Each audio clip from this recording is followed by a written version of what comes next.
নবী সাল্লাল্লাহু আলাইহি ওয়াসাল্লাম এই সওমটাকে রেখেছেন, মুহররম মাসের এই 10 তারিখের সওমটা, এবং তিনি বলেছেন যে আমি আশা করি এই সওম রাখার ফলে 1 বছরের গুনাহ আল্লাহ পাক মাফ করে দিবেন।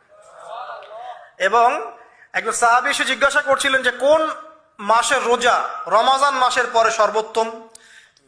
নবী সাল্লাল্লাহু আলাইহি ওয়াসাল্লাম বলছেন রমাজান মাসের পর সর্বোত্তম সওম হচ্ছে মুহররম মাসের সওম।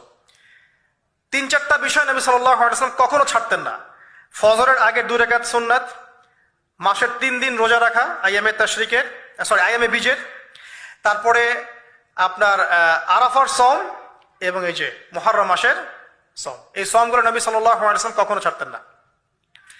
আরো এসেছে একটা বর্ণনা, আমি এটা পেয়েছি ফয়জুল কালামের মধ্যে, যে আশুরার সওম রাখার পাশাপাশি ওই দিন যদি আপনি পরিবার বর্গের উপর খরচ করেন, ইনশাআল্লাহ আপনাকে সারা বছর আল্লাহর পক্ষ থেকে রিজিকের প্রশস্ততা দেওয়া হবে।